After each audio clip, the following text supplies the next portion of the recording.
All Yeah. right. Yeah. Whoa. We're Recording, doing baby. We're doing it.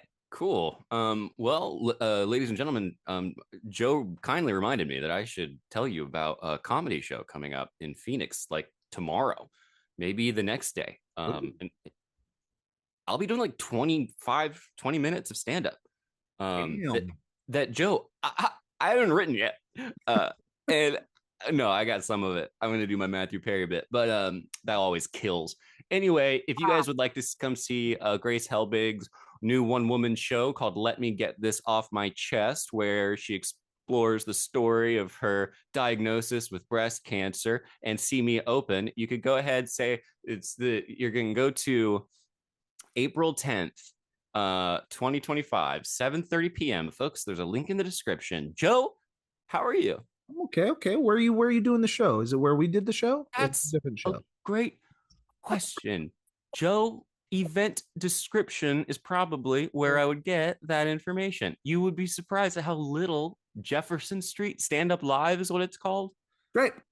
I don't know, man. It's on Jefferson Street. But yeah, it'll be very nice to do that. It's a very fun show, excellent show. People can have a great time, and we'll hang out because once Grace takes the stage, I've seen the show, and I just walk around and Heckle. yeah, and hey, It wasn't that bad. milking it. She's cured, everybody. She doesn't need Yeah, sympathy. it was actually harder on me. Talk about me. Talk about me more. Yeah, okay. That's good. I like this bit. Yeah, we'll do that throughout the episode. Talk about me, babe. My story's more interesting if you think about it. It's really not. Don't feel like watching movies, so I'll watch people guess them instead. I don't know how it goes. I think it starts with your show. But anyway, what are you up to, Joe? Anyway. Well, it's 8:30 Pacific Coast time. I was sleeping, and then we woke up and got a podcast, which people probably underestimate how hard it is to start talking about things that are interesting. Sometimes Yeah. I walk away from this podcast going like, well, that's what we did. Yeah. We did. So I have a topic that is a total just like, okay, Holy crap. I want to talk about something. I don't know what to talk about. And I looked around. I was looking for inspiration in my immediate perceptive sphere. Right. And here's what I came up with. And I think there's potential that it is actually somewhat interesting if we tackle it the right way.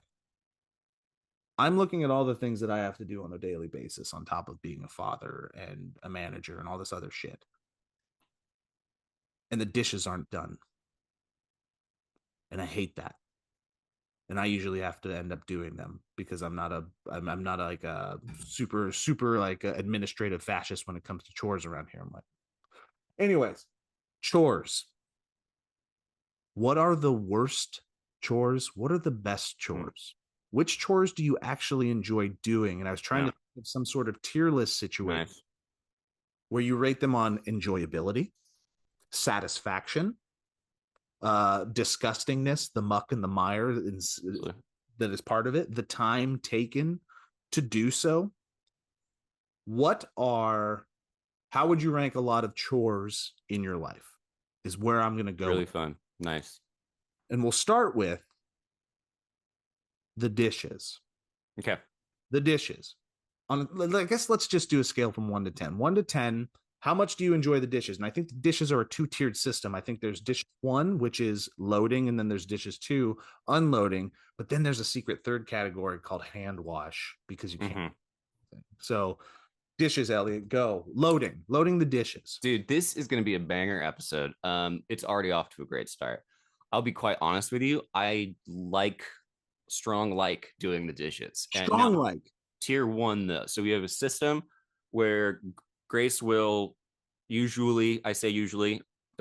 always does the cooking, and then I at the end of the night will clean all of the dishes, and I clean the kitchen, and I get the counters nice and wiped, and I set the dishwasher. She likes that I do this because it is, quote, one of the few chores I regularly do. and I do not like any of the others. I hate it goes dishwashing and then all of the others. Oh wow. So you like loading or unloading, or you like them both? Loading. Yeah. I like loading. I like scrubbing them down. I like putting them up to dry. I like drying them by the towel. I like wiping down the counters. I find that really satisfying. Wow. So you enjoyability high, satisfaction high. Are you do you ever get thrown off your game with the muck and the mire? Like the disgustingness, like ketchup that was Yep. left in the sink that is stuck. Dude, what is it about ketchup? Is one of the most disgusting things when it's in the sink. It's the fucking worst. Yeah, it's like one of the few things I will rinse off the moment I'm done with it, because when you got to scrub that later, it's got that like, I'm staying. It's got that, you know? but it's also got some sort of scent that is ungodly. I don't know why it changes so much. It's the fucking worst. Something about the water combination with it. It's like, blah, golly, man. Yeah. And I like ketchup. It's weird that it makes such an about face the moment it's in the sink. Yeah. Like mustard doesn't do it. I can wash mustard down all day long. Mm-hmm. I think there's something that becomes like, oh, you're science. I'm eating science when it gets like that. And it's a subconscious reminder that like, it looks like plastic a little bit too, like it's congealing into plastic. Besides that, I like putting in. Let's keep going. You go first with the dishwashers. Let's keep it structured. There is an emotional response that I think automatically takes it down, and that is there's a level of disrespect that I associate with my household, where it's like I'll put in the work to make sure that the dishwasher is empty. And all you have to do is take your dish and put it in the dishwasher. That's all you got to do. Nobody does it. Nobody fucking does it, despite. So it's right there. Yep, right there. So there's an emotional attachment to it that automatically takes it down a tick for me. I will say that once I get over the emotional hump of having to do it.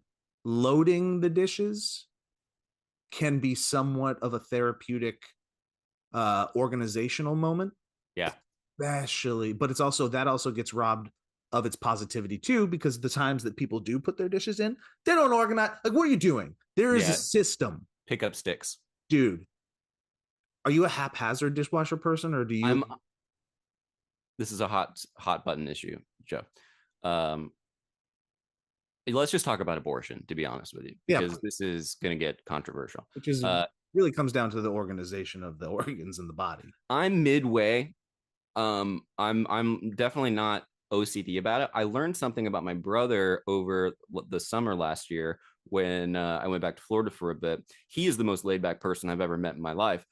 I found out from him I'd not load a dishwasher well at all. He has this like OCD streak about loading the dishwasher, and since then I think about him when I do it. He's like, the small plates go here, the large plates go here, and whatever.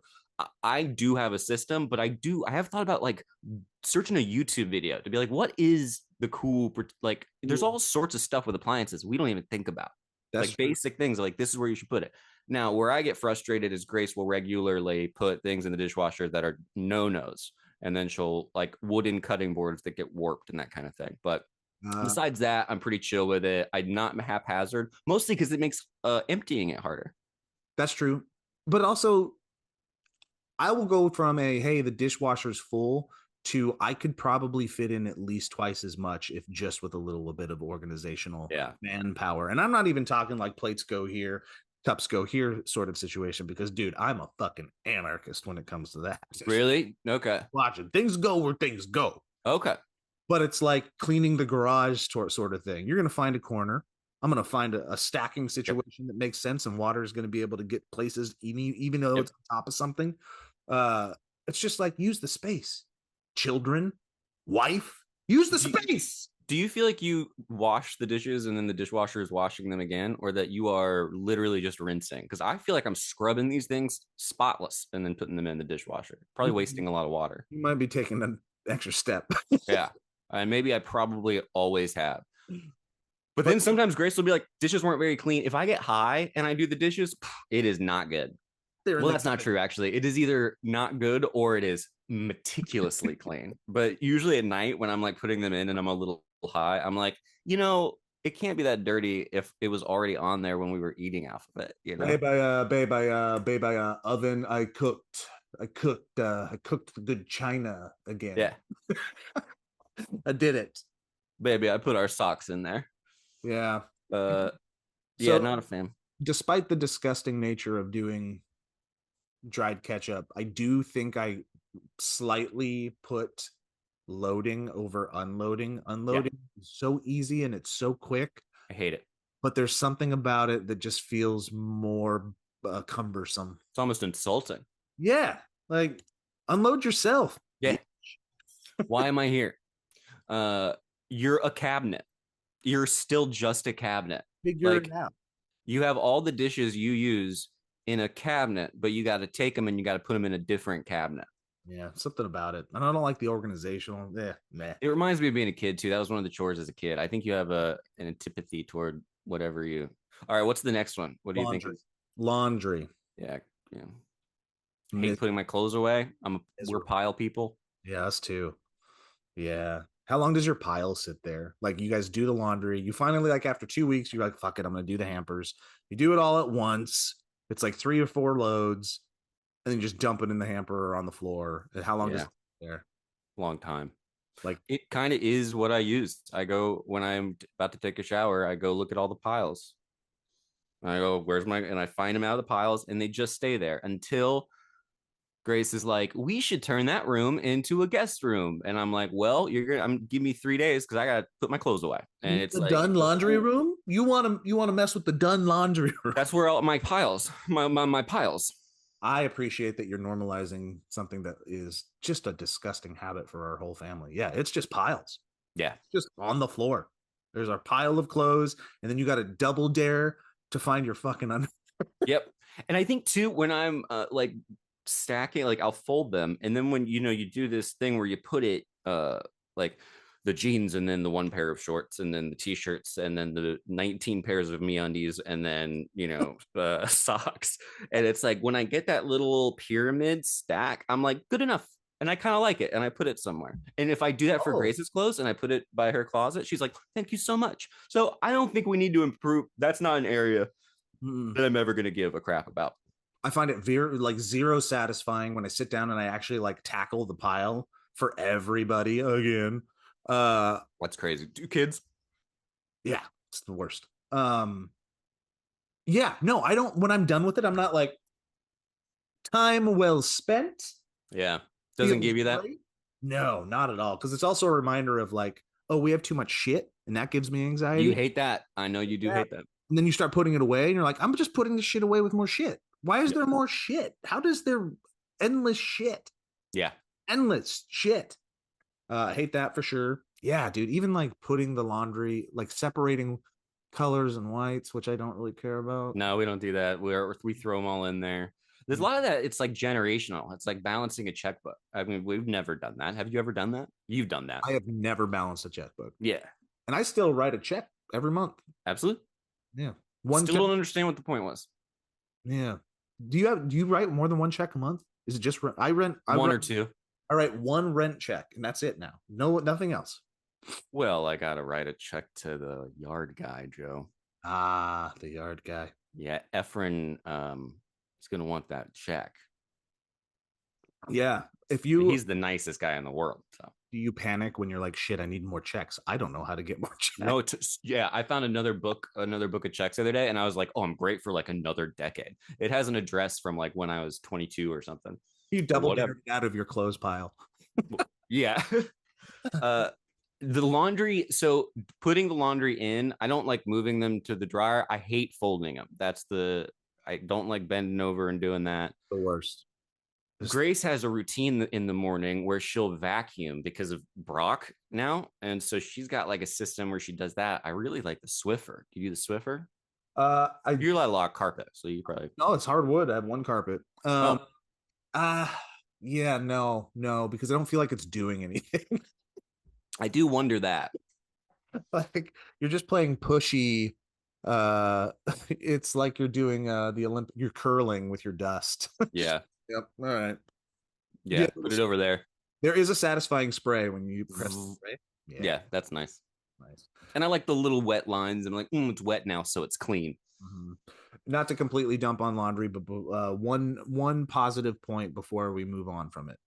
2 positive points for laundry that I will give it some props for. Hugging a freshly dried batch of clothes when you take it out and you go put it on the pile. That embrace, that quick cuddle. Yeah. All the way to the pile when you drop it. Whoa, you had a thumbs up. Did it come? Did you see that? Yeah, sometimes it'll pop up. Ding. That's funny. Is mine? Yeah, is that like a thing that you have? I don't know. I guess maybe you need to turn it on. I don't know. Yeah, that part. Unless there's a pair of jeans in there with a button and then it burns your forearm for a second. It burns your face. You're like, oh, this feels great. Yeah. What was I gonna say? My favorite part, dude, about laundry is drinking the Tide. Wait a minute, sir. And then just chasing it with some like fabric softener. Yeah. A little bit of bleach. But you know, I'm referencing the SourceFed video. Oh yeah, that's a good one. Let's cut to a clip. Cut to a clip, Steve. Let's cut to a clip. Steve. Cut to a clip. What do you mean, Steve? What do you mean you're not listening to the episode as you edit it? Listen to the whole thing? What do you mean? How do you take out all the racist stuff? Steve tells us that he's not going to be on the podcast in a way that makes it seem like he genuinely is kind of nervous about it. Whereas I'm like, who cares? Like last night I was like, suck balls, Zaragoza, and I was like, ha! And then he was like, sorry, and then I was like, don't say sorry. You're okay, dude. Don't worry. Yeah, almost concerning. Like, are you okay? Is everything all right? Yeah, I mean, I was like, oh, hope everything's okay. Closing the door on warm cuddle laundry moment. It's so good that we will call the kids up. We'll go, Hayden, Jackson, doing the warm laundry, and they'll sprint upstairs. They'll lie down on the floor, there, and then we drop it on them. Nice. That's so cool. That's going to be a happy memory for them. They love that. And then I kick them. Like, yeah, absolutely. Because they can't see you. So yeah. And then I think the other secret satisfying moment of laundry that gets overlooked, and it's almost a chore within a chore, is when you empty the lint trap. Yeah. I also find that satisfying, though, when it's really full. You just like peel it off like dead skin. Yeah. Which also it happens to probably be mostly dead skin. Yep. Which is, we have two, like ours will, like we have that deck and the lint will kind of blow out a lot. So we have to get like mesh stuff to catch it. Otherwise we walk out and it's just like everything is just covered in crap. Have you ever been around your place, an apartment in the past or something, and had a manager clean the lint like distribution system? No, I bet that's crazy. So if you go outside your apartment or your house or something, there's usually like some sort of vent, and you've walked by it and went, I don't know what that really is. And it's probably the exhaust, the exit exhaust for your laundry. This dude came in like after 5-6 years of living here. He walks in with the leaf blower, and I was like, that's a leaf blower in our place. What's up? And he's like, oh, gonna clean the lint trap, and so your apartment doesn't start on fire. You're like, what? And then he puts it in the hole in the wall behind the freaking laundry, behind the dryer. And then he turns it on full blast, and he's like, go outside, watch this. And I go out to our patio, and I am telling you, he's like, I do this for the love of it. I'm not even getting paid. So incredibly satisfying, but like decades worth of just nonstop lint just falling, cascading like freaking Victoria Falls out of the back. Yep. Apartment, which was concerning but also fascinating. Like, that's all in there. That's all. Probably felt great. Like when you do you replace the AC filters? He does, hopefully. Yeah, you might want to check on that, because we did that, dude. So one thing with like the Palm Springs place that we've learned is that like, so Grace's stepdad and mom will stay there, but they'll also like really help out with things around the place, and they'll do it like once a year. And they're handy and capable, is what you're saying? Exactly. And they think about things that we never think about, like the AC filter that never gets changed at that place. And the first time they stayed, I was like, yeah, it's like, we gotta really keep an eye on that. That's really important. And we're there enough that we can do it. And then next year they were like, hey, we did the AC filter again, and we were like, we should have thought about that. But it's like completely out of sight, out of mind. And now when I do it here, especially after the fires, oh, so nice. Oh, does it actually changes things? Like, oh, it feels different. The AC runs better, it gets a lot cooler, a lot faster, and then the look of how gross it is pretty great. I feel like there's only one human that we know kind of around our age, maybe a little younger, that is capable, and that's Aaron Massey. Aaron I was Massey, about to bring him up. Yeah. he's such an old soul that like he's the guy that's like, why would I ever buy another vacuum? I'll just fix it. And Yeah, you guys take your car to a mechanic to change your oil. It's like I can do that in 2 seconds. Like right. he is all of our dads. And for some reason, his dad was able to actually pass down the knowledge. Yeah, mine went whew. like my dad was capable. My dad is not a handyman. My dad is not somebody that was like you would reach out to like fix up your house, but he still could do a lot of those things. Like he built our porch. He set stone in Yeah. for a way. He would do his own oil and try to fix things and had tools in a shed. Yeah. Our generation doesn't do that, and I wish we did. Yeah. Yeah. We keep my tools are like in a Tupperware. And every time I go into it, I'm like, where is the hammer? And then The hammer, the one screwdriver, and then all of the Allen wrenches that you have from all your like IKEA shit. IKEA for sure. Yeah. Don't fit. Dude, Massey was so there's 2 videos of his recently that I saw. One was like him installing a doggy door. And I was like, this is perfect. We have like he had the same kind of doggy door we do. And he was like, we're gonna do a real doggy door. And it took about 10 seconds into the video where I was like, this is not going to help me at all. And I'm never going to be able to do this. It was like going through the drywall and like finding the stud, which I've never understood. I think people make that up. And then the other one though is yeah, the other one is he does the for hair drains. So that one's pretty gross. So getting hair out of clogged drains, I've been using snakes and stuff, those like plastic things to stick down there. But when I pull it out, it's like, gets all over me. Aaron Massey was like, use a shop vac. You take the thing off, you take the hose and just go boop. And I was like, whoa, that's brilliant. I'm totally going to do that next time. So I'm excited to try a shop vac. You have a shop vac? I got a shop vac. Yeah. You would think it's a cheap one and it's filled with broken car window glass, but I do have it. Oh, is this from when your garage was flooding? Is that when you got one? It might have been. Yeah. Wow. I don't know. Sometimes Grace will be I'll be like, what about a shop vac? On the level of like grown adult manliness, you've went up a couple because you have a shot. And a pressure washer. That's pretty cool. And I like looking at both of those things. I go, oh, there they are. I put them next to each other and I like they're married. Dude, one thing that okay, this is a huge development in our relationship. The other day, and then I thought about it and I realized it's not at all. But I was asking my wife, Grace, whether I think I was in Florida actually. I was talking to my brother and I was like, you know what's interesting about Grace? One thing that I've learned is she knows where every single thing is in the house. Whoa. Like if I'm like, hey, where is that screw? Where is that whatever? She will tell me with an exact location. I was shooting something the other day and she was out of town and she was like, if the lighting is off, sometimes you can put powder on. I think I have some in like the second drawer down in the bathroom. It should be on the left and there should be like some pads on top of it. Whoa.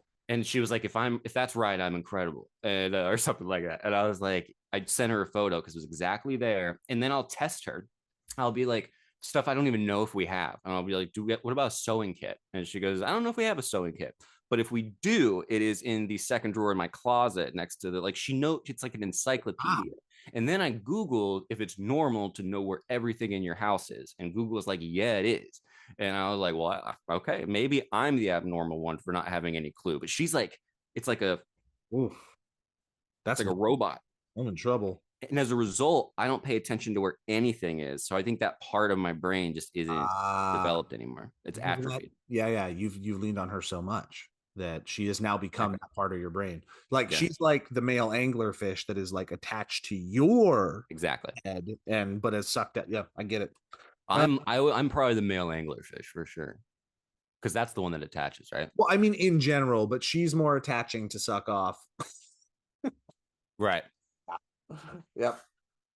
And we're My wife attaching to suck off. back. And we're back. And we can rattle through these other ones real quick. Dusting, miserable, hate it. Never ends. Not a fan. Not a fan. Always comes back. Nothing really satisfying about it. There's like that initial first like wipe of something, but then you got to lift things to make sure you're getting everything, and then you finish a desk, and then you have to do everything else, like the photos on the wall. Like what are we doing here? I know. Every now and then, when I do that, when I take like a wipe, because I'll use like the Clorox wipes, which I've tried to use less of because I guess are not great for the environment. But when I wipe the top of a frame, the feeling of superiority and like, golly, I'm going above and beyond is crazy. Like I'm like, no one needs to do this, but I did. I must be a really clean person. But it's also not that, because it's a reminder that you didn't do that for the past month, probably, because I don't care who you are, you're not dusting weekly. You're a liar. It reminds you how gross your place is. Yeah. So effectively. Just, I've been breathing all of the stuff that's not on this frame. It's in me. And it's everywhere else, and it's fucking gross, and it's disgusting. Do you get grossed out when you see the dust floating in the sunlight? No, I find that a little bit more magical. Me too. Isn't that weird? I would never mind it, but I'm always like, it is kind of dusty in here. They do say most dust. This is probably fucking not even a fact, but it is your skin cells like floating in your stardust, dude. It's your stardust. It's beautiful. That's a nice way to think of it. Like a pixie dust. What are the other chores? Like I do vacuuming. Not a fan of vacuuming. The setup to vacuuming really sucks. You gotta grab it. You gotta plug it in. I do think there is a satisfying nature of, and maybe it's not as bad for you guys, but when you have kids, like you just like, how did you get shit there? How is it there? How is it like? How is there food everywhere? With Brock, it's fur. The fur will bundle into balls, and it's been like 12 hours since we vacuumed it, where it's like got a puff somewhere in a corner, and we're like, how? Congregating. Yeah. Like all of those all those atoms know that they're friends, and they're still getting together. Yeah. Really weird. I think, setting up sucks. The actual act of it's okay. Like watching before and after in real time can be kind of nice. Do you make the bed? I hate making the bed. Yeah, Grace, we will usually make the bed, but if I get up later, I'll make it. And there is a sense of like, this is pointless. And it is nice when it's done at the end of the day. But there's a little part of me, it's like, yeah, no, it does. I don't get that. Like when it's done and it's perfect, and you're a military human that has been invested your life to making it perfect. It looks great. But then I'm like, okay, I don't walk away satisfied. However, I will say that there is a delayed satisfaction moment when you jump into on top of a freshly made bed with fresh, clean. Yeah. And it's cool. Like it's been sitting there all day, and it's just kind of got this. Oh, yeah. That's nice. Dude. That's so Grace got this pillow that when she was out of town, I used, and it's like a constantly cooling.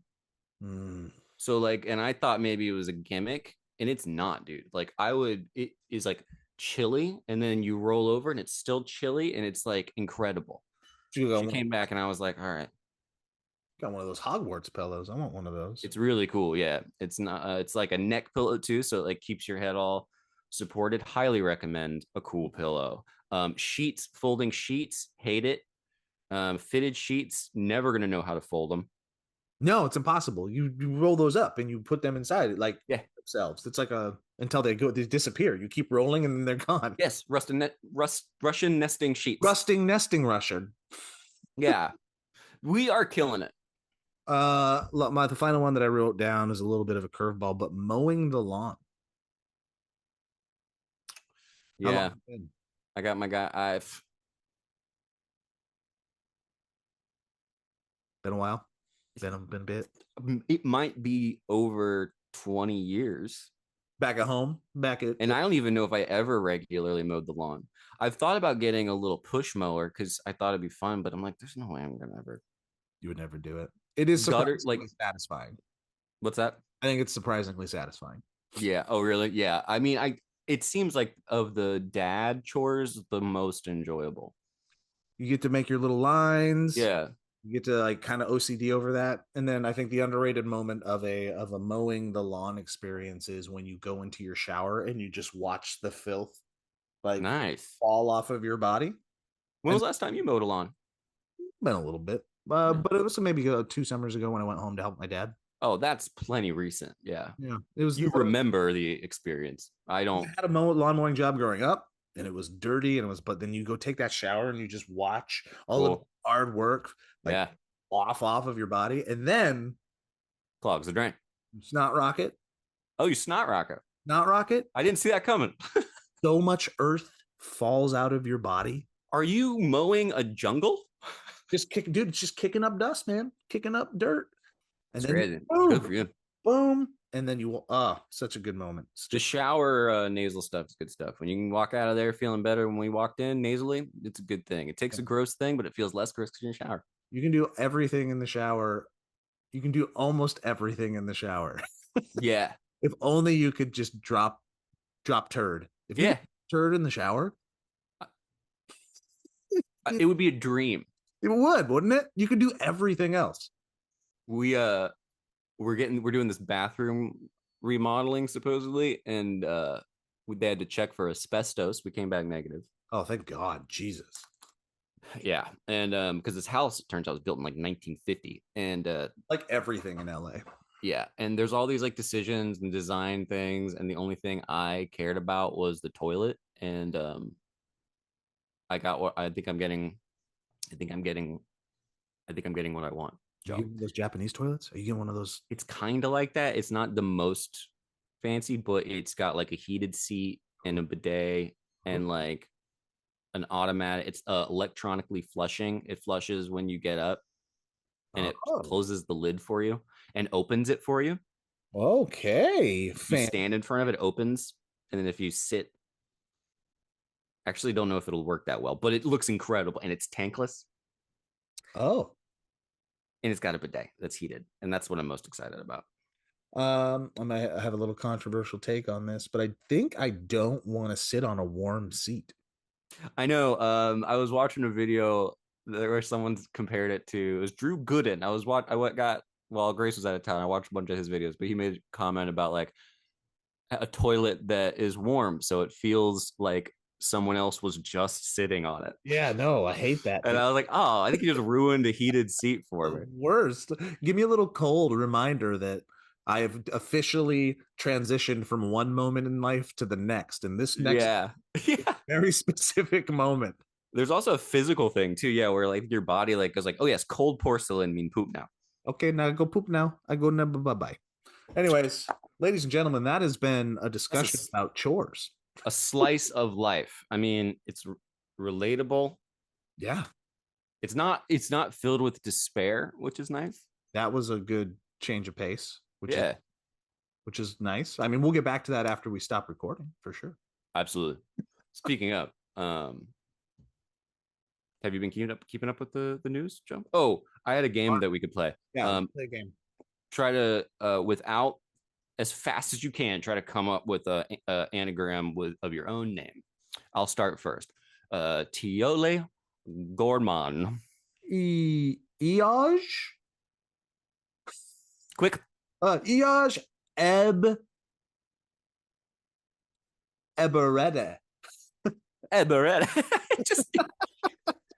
Just repeat your last name.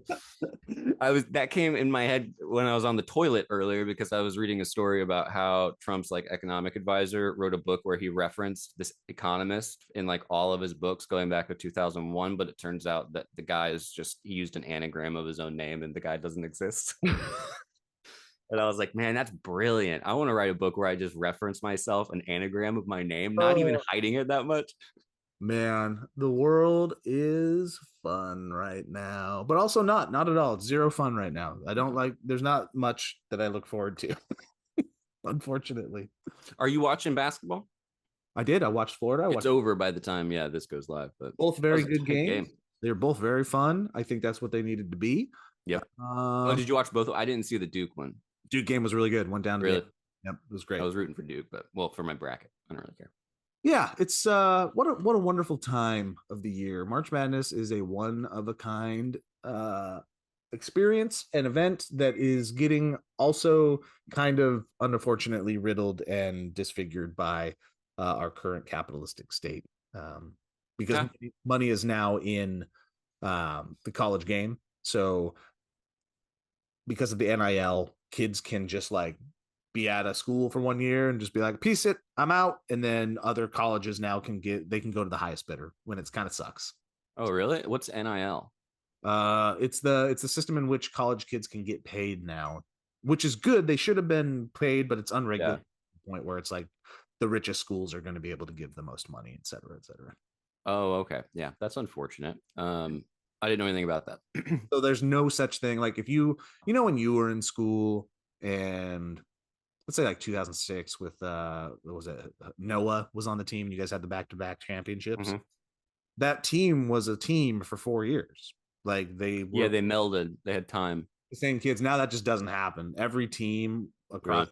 is like a brand new team every year, and kids will just like bounce, which is fine. Whatever, to each their own. But it makes the whole experience a little washed out. Less special. I did, as I was watching the game yesterday, I was like, man, I really don't know who any of these people are. Like, I have no clue. You won't. However, that fucking point guard for Florida, Clayton, whoo, yeah, that guy's nasty. Yeah. They were fun to watch.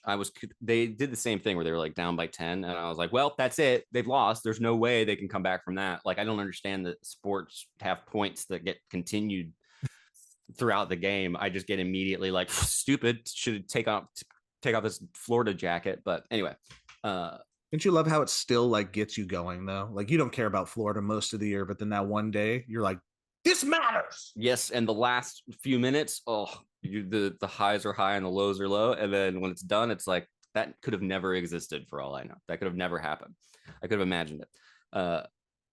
Yep. I do look forward to the final championship, though. Who do you think is going to win? We'll know by the time this goes Florida. on. So my championship, nice. My championship pick is still in my bracket, still alive. Same. Very nice. It's very good. What'd you say? Gonzaga ruined my bracket. Yeah, you shouldn't have picked them. Nope. I had them beating Houston. I thought there was going to be an upset. Yeah. It was not. It's the first year that I did not homer pick really hard with Gonzaga, and I was afraid of Houston. But, man, they almost beat them. It was a really good game. Yeah. Did you watch Studio? Did I watch Studio? Studio. The Studio starring Seth Rogen? No, is it good? He's really, really good, dude. You should definitely watch it. It turns out that you will definitely like it. Is one of the like most brilliant, nuanced minds in Hollywood. It's great. Yeah, he makes the best choices. Really does. It's also his interior design. It was really good. His houseplant company.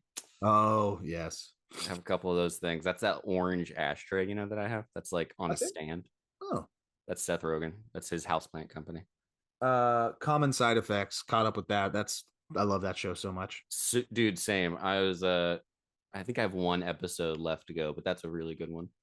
Did you watch any of the Jack Black SNL last night? No. You should watch I saw the cold open this morning. That's pretty good.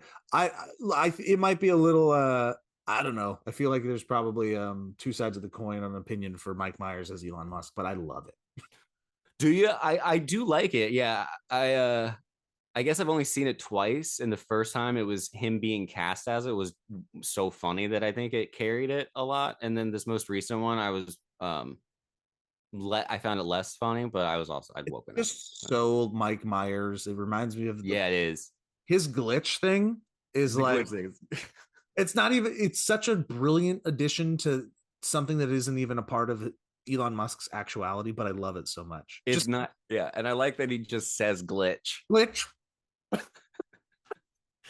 Otherwise, he could do it, and they would go, "Oh no, he's glitching," but instead, he goes, glitch. That's the most Mike Myers part of it, I think. Yeah. And I'm glad that he's there. But yeah, Jack Black.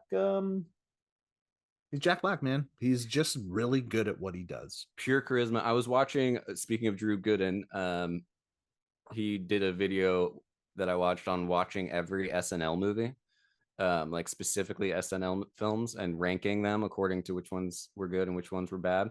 And it was interesting because it was some that I hadn't even heard of, and yeah, like he went into the backstory of all of them, and like the Blues Brothers 2000, and I think he ranked the best as, I don't remember the best. I know the worst was Blues Brothers 2000. Did it have to be a SNL cast member or an SNL character turned into a movie? I think character turned into movie, and from like specifically SNL studios. So like Night at the Roxbury would be SNL, but like a Will Ferrell movie wouldn't be an SNL. Right, especially because none of those characters were interesting. So what was his favorite? I want to say it was like maybe Wayne's World, but not Wayne's World 2. He was like, that was a load of garbage. I don't remember what the absolute favorite was, but some of them. Oh wait, what are they? Like I can remember what they are. I can look them up. There's Superstar, there's Ladies Man, there's Night at the Roxbury, there's oh, MacGruber was hands down his favorite. Oh, MacGruber's so good. Yeah, I do want to watch it. Oh, it's Pat was the one that he was like, that's probably the worst one. Mm-hmm. And the Ladies Man, he was like, this is not a character. He went a lot into like, these are not characters that you like that deserve their own movie. But the one that he said that the most about was Coneheads, because he was like, they made a movie out of a sketch from like 15 years ago.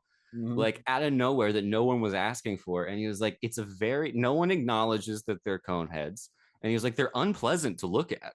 And then he was like, but as I watched it, I started loving it and I started getting it. And it's like, it's a very good video. Aykroyd effect. It's very interesting that somebody like Drew Gooden would go and do an SNL list. I was actually thinking about SNL and like the public zeitgeist recently, and just how interesting it is that it's like it's weirdly important across the board in a conversation. Yeah. So, like people on YouTube are sharing and talking about it constantly, but the show itself still gets shit on a lot. Yeah. It's like water cooler. Yeah. And everyone's ability to shit on it is remarkable. It's like fun for people to shit on SNL. Yeah. No, I still a ardent fan. It's a cool show. You like when you're seeing Jack Black on everything? I feel like he's unleashed when he's on a PR tour, everyone knows about it because he's doing some great stuff. He's got great PR people, but every now and then I am like, what is he like behind the I hear he's persona? Great. Like really good dude. He seems great. Like he seems like one of those, the vibe you get is like, this is legitimately good dude. When I was watching him on his little press tour for Minecraft and then also being on SNL, I just had the thought of like, that is a dude where I think about 10, maybe even 5 years ago, maybe even 4 years ago, he was like, fuck it. I'm just going to lean into this. And he is just being like, you know how like Bob Hope and those type of entertainers back in like the 50s, 40s, they were like, oh, that's what they do. That's who he is. Yeah. Bob Hope. I feel like Jack Black is now that. Yeah. It's like, I'm an entertainer. This is who I am. It's less even art now. It's just, this is my personality. Yeah. Leaning into it so hard, but it's him. So it's charismatic and it works. Yeah. He knows how to give the people exactly what they want. And we watched, the show Love on the Spectrum. Yes. I've never watched, but I know it. Yeah. Well, besides the argument we got into about it, because I was like, I have critiques of it, but it's a great heartwarming show. Did you see the clip on Kelly Clarkson, the new Ellen, of Jack Black meeting one of the guys from Love on the Spectrum? Yeah. Very sweet. Yeah. But he walks in like this. Yeah, he does a little kicking in. I'm Jack Black. Yeah. Dude, he's like 52 years old and he starts his monologue off with a somersault. Yeah. It's great. He's the best. All right. Anyways, everybody go check out Grace and Elliott's show in Phoenix. It's on Jefferson Street at a place. And then also support my daughter's LLS journey if you could and if you may. Yes. Check out my Instagram for more on that, or in the description if we remember to put it in there. She did a great job pitching us. And then we forgot to donate for a second. And then I was like, oh, babe, don't forget to do that. Love it. Because I was like, otherwise, Joe's going to be really mad at me. I'll be so upset. He's be so mad. But check it out, everybody, and come to Phoenix. Come say hi. And I'll shout out some, she's done a really good job of reaching out to people like Elliott and then other people that I've like hooked her up with without me doing the work. She's doing it with her. Nice. So shout out to Nicole over at React. She brought them into the studio and let them shoot a video out. And shout out to Andy Mogren, who's editing said video. So we'll have some video assets to share. Nice. Yeah. It's really cool. That video is going to be incredible. Yeah, it's good. And the pitch was really good. Like we were like, I forgot that she's like a kid. Like a human. I was like, she's excellent presentation. Yeah, It's a good program. Anyway. Anyways, that's it. Bye. Okay, bye. You got the